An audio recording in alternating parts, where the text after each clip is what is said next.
Good morning, Phenomenals. It's Wendy Jacobs here with another quick video message. And guys, today I want to talk to you again about self-love, but with a different spin. And this has been inspired by a phone call that I had from a dear friend of mine this morning, and something that I can relate to raising two teenage daughters myself. I'm going to talk today about anger.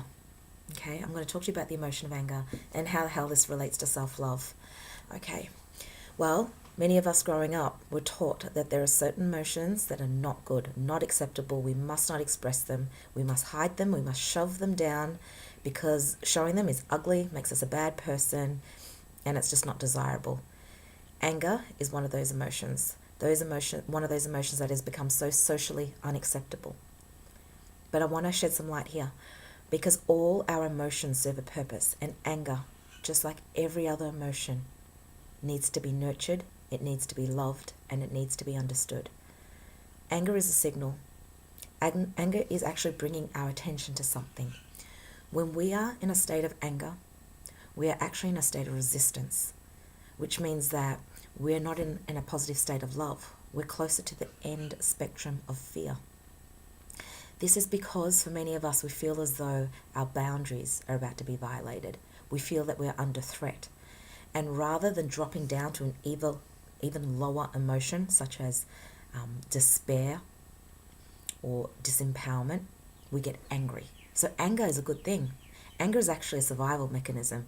It prevents us from dropping down to those lower vibration emotions where we feel completely helpless and experience the depths of depression, which can often lead to extreme feelings of sadness and even suicide. But when we have a survival triggered type emotion like anger, it pulls us out of that place. We feel empowered. We feel as though we can do something about the situation, even though we may not have the answer. So there's this energy that arises in us. So rather than being in despair and depression and helplessness and hopelessness, we get angry.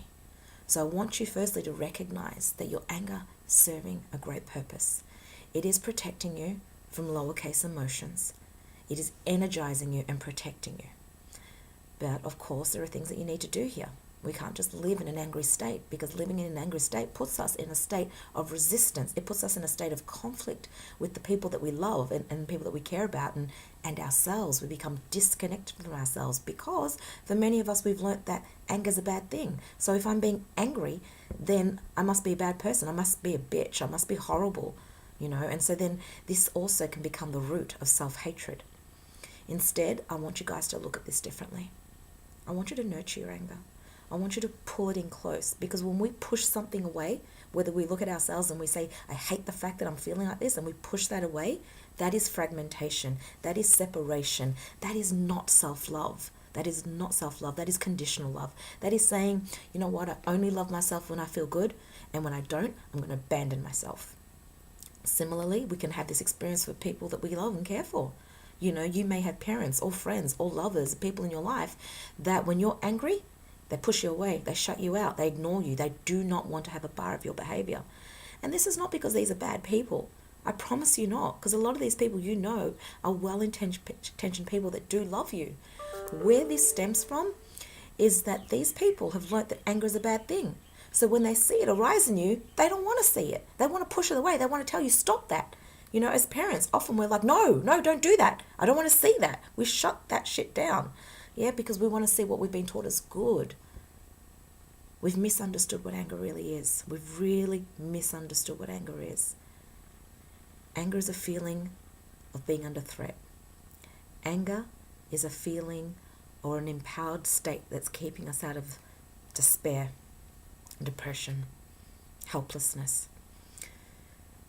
So I want to give you some answers. What do you do? What do you do when you're in a relationship with someone and they're angry? You can react, meet them at that place, and push back on their anger, push them further away. But that only creates more hurt and more pain, because it's separation. Energetically, it is separation. So what you're going to learn to do is to pull it in close and to understand it. And this might be very different to what you've done in the past. Or maybe not. Maybe it's something that you already do. But by pulling it in close, by seeing that response, that emotion differently, by learning to love it, by saying, hey, this person feels hurt, This person feels under threat. This person is confused.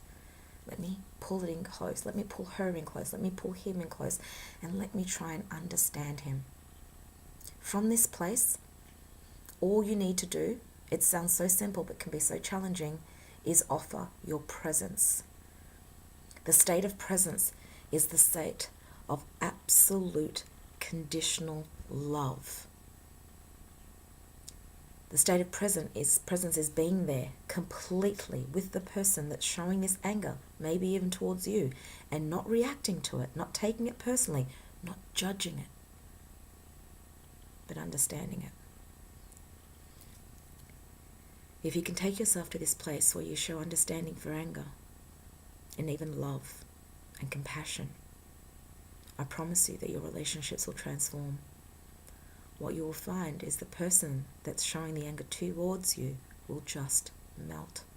There is no more powerful emotion on this planet than the emotion of love.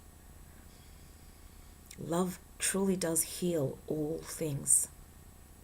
So I want you to learn to nurture anger. Nurture your anger.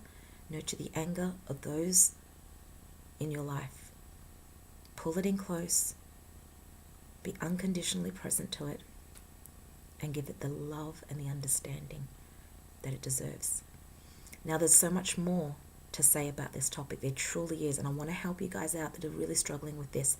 So I actually have a module that I've created for my retreat where I cover this in depth. And after this phone call and after a few conversations this week, I feel really inspired to share this with you guys. I know that a lot of us often don't own or talk about the things that we feel ashamed of, and this is one of them. Okay, and there's no shame in our emotions. They're speaking to us. So I've got a PDF that I've prepared that is going to talk to you exactly about what I've shared in this video, as well as give you some true answers, what to actually do, how to work through it, how to release that anger, because it's resistance. Remember, it's energy, it's resistance. You have to move through it.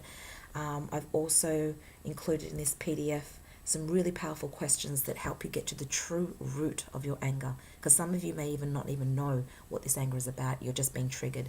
But by going through this handout that I've got prepared, you're going to be able to get to the root. And when you get to the root, then you've got some answers. You can actually now, rather than just being in an intense emotional state, start working through some of the things that are bothering you at a deeper level. I'd love to share it with you. So if you want it, type "want it" at the bottom of this video and I'm going to send it to you. Okay, I love you guys. As always, live consciously and filled with love. Mwah. Goodbye.